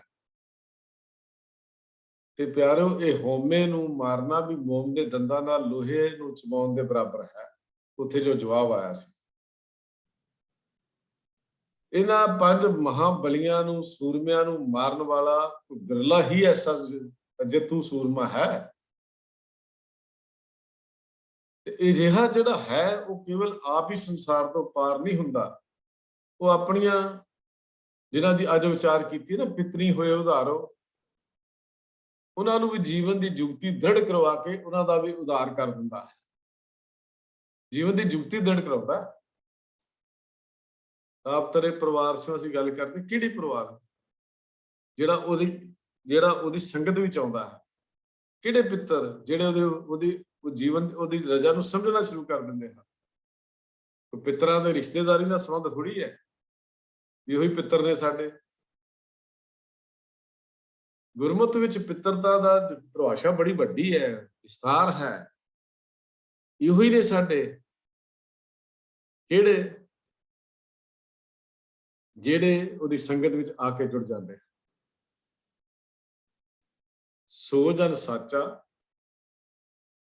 ਜੇ ਹਉਮੈ ਮਾਰੇ, ਗੁਰ ਕੈ ਸ਼ਬਦ ਪੰਚ ਸਿੰਗਾਰੇ, ਆਪ ਤਰੇ ਸਗਲੇ ਕੁਲ ਤਾਰੇ। ਹੁਣ ਕੁਲ ਕਿਹੜੀ ਹੋਈ? ਇਹ ਤਾਂ ਹਰਨਾਕਸ਼ ਦੀ ਕੁਲ ਤੇ ਪ੍ਰਹਲਾਦ ਦੀ ਕੁਲ ਤੇ ਇੱਕੋ ਹੀ ਸੀ। ਫਿਰ ਤੇ ਪ੍ਰਹਲਾਦ ਨੂੰ, ਹਰਨਾਕਸ਼ ਨੂੰ ਤਰ ਜਾਣਾ ਚਾਹੀਦਾ ਸੀ। ਕੁਲ ਕਿਹੜੀ ਹੈ? ਇਹ ਸਾਨੂੰ ਲਫ਼ਜ਼ੀ ਅਰਥਾਂ ਵਿੱਚ ਜਾ ਕੇ ਅਸੀਂ ਬਹੁਤ ਭੁਲੇਖੇ ਖਾ ਜਾਂਦੇ ਹਾਂ। ਗੁਰੂ ਕੇ ਸਿੱਖ ਦੀ ਕੁਲ ਉਹਦੇ ਸਾਥੀ ਹਨ, ਸਤਸੰਗੀ ਹਨ, ਪ੍ਰੇਮੀ ਹਨ। ਉਹ ਸੱਜਣ ਜਿਨ੍ਹਾਂ ਸੰਦੜਿਆਂ ਦੁਰਮਤ ਵੰਜੇ, ਮਿੱਤਰ ਅਸਾਦੜੇ ਸਈ, ਇਹ ਕੁਲ ਹੈ। ਇਹ ਮਿੱਤਰ ਹਨ ਸਾਡੇ, ਜਿਨ੍ਹਾਂ ਨਾਲ ਦੁਰਮਤ ਜੀ ਦੂਰ ਹੋ ਜਾਂਦੀ ਹੈ, ਜਿਨ੍ਹਾਂ ਨਾਲ ਦੁਰਮਤ ਅੱਗੇ ਚਲੀ ਜਾਂਦੀ ਹੈ। ਤੇ ਗੁਰਮਤਿ ਵਿੱਚ ਸਪਸ਼ਟ ਗੱਲ ਸਮਝਾ ਦਿੱਤੀ, ਕਾਮ, ਕ੍ਰੋਧ, ਲੋਭ, ਮੋਹ, ਹੰਕਾਰ ਤੇ ਕਾਬੂ ਪਾ ਕੇ ਸਰੀਰਕ ਲੋੜਾਂ ਨੂੰ ਪੂਰੀਆਂ ਕਰਦਿਆਂ ਹੋਇਆ ਆਤਮਿਕ ਜੀਵਨ ਜਿਉਣਾ ਹੈ। ਜਿਸ ਤਰ੍ਹਾਂ ਇੱਕ ਬੀਜ ਧਰਤੀ ਵਿੱਚ ਮਿੱਟੀ, ਗੋਹਾ, ਰੂੜੀ, ਜਦੋਂ ਢੀਰ ਕਹਿੰਦੇ ਆ, ਪਾਣੀ, ਹੋਰ ਤੱਤਾਂ ਨੂੰ ਲੈ ਕੇ ਫੁੱਲਾਂ ਤੋਂ ਫਲਾਂ ਦੇ ਰੂਪ ਵਿੱਚ ਬਦਲ ਜਾਂਦਾ ਹੈ। ਇਸੇ ਤਰ੍ਹਾਂ ਆਤਮਿਕ ਸ਼ਕਤੀ, ਕਾਮ, ਕ੍ਰੋਧ ਆਦਿ, ਇਹ ਜਿੰਨੇ ਵਿਸ਼ੇ ਹਨ, ਔਗਣਾਂ ਨੂੰ ਗੁਣਾਂ ਵਿੱਚ ਬਦਲੇ ਜਾ ਸਕਦੇ ਹਨ, ਗੁਣਾਂ ਵਿੱਚ ਬਦਲ ਜਾਂਦੇ ਹਨ। ਸਿੱਖੀ ਨੇ, ਆਪਾਂ ਇਹਦੇ ਰਿਜ਼ਲਟ ਕੱਢ ਦਈਏ ਕਿ ਸਿੱਖੀ ਨੇ ਕਾਮ, ਕ੍ਰੋਧ, ਲੋਭ, ਮੋਹ ਤੇ ਹੰਕਾਰ ਨੂੰ ਮਾਰਨਾ ਨਹੀਂ, ਸੁਧਾਰਨਾ ਹੈ। ਜੇਕਰ ਰੱਥ ਦੇ ਘੋੜੇ ਹੀ ਮਾਰ ਦਿੱਤੇ ਜਾਣ ਤੇ ਰੱਥ ਮੰਜ਼ਿਲ ਤੇ ਨਹੀਂ ਪਹੁੰਚੇਗਾ। ਇਹ ਘੋੜੇ ਹਨ ਮਨੁੱਖਾ ਜੀਵਨ ਦੇ, ਇਹਨਾਂ ਨੂੰ ਮਾਰਨਾ ਨਹੀਂ, ਇਹਨਾਂ ਨੂੰ ਸੁਧਾਰਨਾ ਹੈ। ਕਾਮ ਨੂੰ ਸੰਜਮ ਤੇ ਸ਼ਕਤੀ ਵਿੱਚ, ਕ੍ਰੋਧ ਨੂੰ ਵੀਰਤਾ ਤੇ ਸੂਰਮਤਾਈ ਵਿੱਚ, ਲੋਭ ਨੂੰ ਮਿਹਨਤ ਤੇ ਸੰਤੋਖ ਵਿੱਚ, ਮੋਹ ਨੂੰ ਪ੍ਰੇਮ ਤੇ ਕੁਰਬਾਨੀ ਵਿੱਚ, ਤੇ ਹੰਕਾਰ ਨੂੰ ਸਵੈਮਾਨ ਤੇ ਅਰਖ ਵਿੱਚ ਬਦਲਣਾ ਹੈ। ਇਹੋ ਹੀ ਗੁਰਮਤਿ ਦੀ ਫਿਲਾਸਫੀ ਹੈ। ਜਿਹੜੇ 5 ਵਿਸ਼ਿਆਂ ਦੀ ਗੱਲ ਵਿਚਾਰ ਗੁਰਮਤਿ ਨੇ ਦੌੜਨ ਦੀ ਗੱਲ ਨਹੀਂ ਕੀਤੀ, ਨਾ ਹੀ ਗੁਰਮਤਿ ਨੇ ਕਿਤੇ ਮਾਰਨ ਦੀ ਗੱਲ ਕੀਤੀ। ਗੁਰਮਤਿ ਨੇ ਇਹੋ ਹੀ ਗੱਲ ਸਮਝਾਈ ਹੈ, ਕਾਹੇ ਰੇ ਬਨ ਖੋਜਣ ਜਾਈ, ਸਰਬ ਨਿਵਾਸੀ ਸਦਾ ਨੇਪਾ, ਤੋ ਹੀ ਸੰਗ ਸਮਾਈ, ਉਹ ਮਤ ਜਿਉ ਬਾਸ ਬਸਤ ਹੈ, ਮੁਕਰ ਮਾਏ ਜੈਸੇ ਛਾਈ, ਤੈਸੇ ਹੀ ਹਰ ਬਸੇ ਨਿਰੰਤਰ, ਘਟ ਹੀ ਖੋਜੋ ਭਾਈ, ਬਾਹਰ ਭੀਤਰ ਇੱਕੋ ਜਾਣੋ, ਇਹ ਗੁਰ ਗਿਆਨ ਬਤਾਈ, ਪਰ ਸ਼ਰਤ ਕੀ ਹੈ, ਜਨ ਨਾਨਕ ਬਿਨ ਆਪਾ ਚੀਨੈ, ਮਿਟੇ ਨਾ ਭ੍ਰਮ ਕੀ ਕਾਈ। ਆਪਣੇ ਆਪ ਦੀ ਪਛਾਣ ਕਰੀਏ, ਅਸੀਂ ਕਿੱਥੇ ਖੜੇ ਹਾਂ, ਸਾਡੇ ਅੰਦਰ ਇਹ ਕਿੰਨੇ ਕੁ ਹਾਵੀ ਹਨ, ਅਸੀਂ ਕਿੰਨੇ ਕੁ ਇਹਨਾਂ ਦੀ ਗੁਲਾਮੀ ਵਿੱਚ ਹਾਂ। ਜਿੱਦਣ ਇਹ ਅਹਿਸਾਸ ਹੋ ਗਿਆ, ਉਦੋਂ ਗੁਰੂ ਦੀ ਕਿਰਪਾ ਦਾ ਹੱਥ ਸਾਡੇ ਸਿਰ ਤੇ ਹੋਵੇਗਾ ਤੇ ਗੁਰੂ ਅੱਗੇ ਤਰਲਾ ਮਿੰਨਤ ਕਰੀਏ, ਪਾਤਸ਼ਾਹ ਇਹਨਾਂ ਦੇ ਜਾਲ ਵਿੱਚੋਂ ਕੱਢ, ਇਹਨਾਂ ਨੂੰ ਸਾਡੇ ਜੀਵਨ ਦਾ ਇੱਕ ਹਿੱਸੇ ਦੇ ਸਾਡੇ ਗੁਲਾਮ ਬਣਾ ਦੇ ਤੇ ਅਸੀਂ ਇਹਨਾਂ ਦੇ ਉੱਤੇ ਰਾਜ ਕਰਦੇ ਹੋਏ ਲੋਕ ਸੁਖੀ ਪਰਲੋਕ ਸੁਖੇਡੇ ਕਰ ਸਕੀਏ। ਇੰਨੇ ਬਚਨ ਪ੍ਰਵਾਨ ਕਰਨੇ ਜੀ। ਹੋਈਆਂ ਭੁੱਲਾਂ ਦੀ ਖਿਮਾ, ਪਿਆਰ ਸਤਿ ਫਤਿਹ ਦੀ ਸਾਂਝ ਕਰੋ ਜੀ। ਵਾਹਿਗੁਰੂ ਜੀ ਕਾ ਖਾਲਸਾ, ਵਾਹਿਗੁਰੂ ਜੀ ਕੀ ਫਤਿਹ।